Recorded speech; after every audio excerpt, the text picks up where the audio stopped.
মুলিয়া বলিয়া নরম করিয়া আমি মুহাম্মদের হাত মুখে দিত, ছোটবেলায় কুলে নিত। ওই বোনের মর্যাদা আমি মুহাম্মদ আজও ভুলতে পারি না।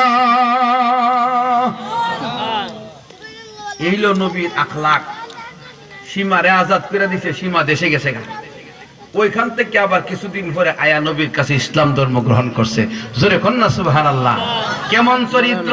আল্লাহর রাসূল বলে বুইসতু লিউতাম্মিমা মাকারিমাল আখলাক, আল্লাহ আমাকে পাঠিয়েছেন উত্তম আদর্শের পরিপূর্ণতা করার জন্য। জোরে কন্যা সুবহানাল্লাহ। আল্লাহর রাসূল বলে সিলমান কাতাকা ওয়া আফু আম্মান যালামাকা ওয়া আহসিন ইলা মান আসা ইলাইক। আল্লাহর রাসূল বলে যে তোমার সাথে সম্পর্ক ছিন্ন করে তার সাথে সম্পর্ক জোড়াও, আর যে তোমাকে জুলুম করে মাফ করে দাও, যে তোমার উপর অত্যাচার করেছে, খারাপ আচরণ করেছে, তার সাথে ভালো আচরণ করো। একটা ঘটনা বলে শেষ করব। আল্লাহ রাসূল সাল্লাল্লাহু আলাইহি ওয়াসাল্লামের কাছে এক সময় বন্দী হয়ে আইছে কাফেরদের পক্ষ থেকে একটা মেয়ে, যুবতী মেয়ে, হাতেম তায়ের মেয়ে। বলে কার মেয়ে?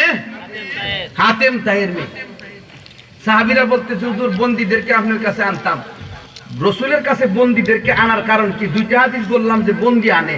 বন্দীদেরকে আনে কেন? রাসূল এদেরকে আনার পরে দ্বীনের দাওয়াত দেয়, বুঝায়, যদি ইসলাম ধর্ম গ্রহণ করে মাফ করে দেয় অন্যথায় গোলাম বান্দি বানা। কথা বুঝছেন? রাসূল সাল্লাল্লাহু আলাইহি সাল্লাম বসে রইছে, এমত অবস্থায় হাতেম তায়ের মেয়ের আনার জন্য অর্ডার দিছে। হাতেম তায়ের মেয়ের যখন আনতেছে, হাতেম তায়ের মেয়ে দাঁড়ায় রয়েছে।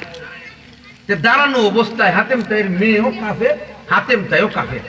কাফের মানুষেরা তো বর্দা বর্দা নাই, দেখছি না হিন্দু বাড়িতে বাথরুম নাই, কখন কিছু হয়েছে। ইটা আগে বাগিচা গিয়ে আটলে, খাদন বাদন আটলে অবস্থা কখন কিছু পরিবর্তন হয়েছে, কথা বুঝছি না। তো দেখা গেছে কি রাসূল সাল্লাল্লাহু আলাইহি সাল্লামের সামনে যখন আনবো কাফেরের মেয়ে, আবার মেয়েটাও কাফের, পর্দা নাই, বুকের মধ্যে উড়না নাই, কিতা নাই, হাদিসে আসছে খিমার নাই, খিমার উড়না। ওয়াল ইয়াদরিবনা বিখুমুরিহিন্না আলা জিয়ুবিহিন্না। এইভাবে এইভাবে এই জায়গাকে বলা হয় জিব। এখানে পকেটটাকে এটার নামটাকে জেব কইতাম, ঠিক না? এখন ইংরেজি ভাষাতে পকেট। এইভাবে নিয়ম হইল মহিলাদের জেবের উপরে উড়না রাখা, খিমার রাখা, এইভাবে রাখা। কিভাবে রাখা? আর কোনো কিছু বোঝার কোনো ব্যবস্থা আছে?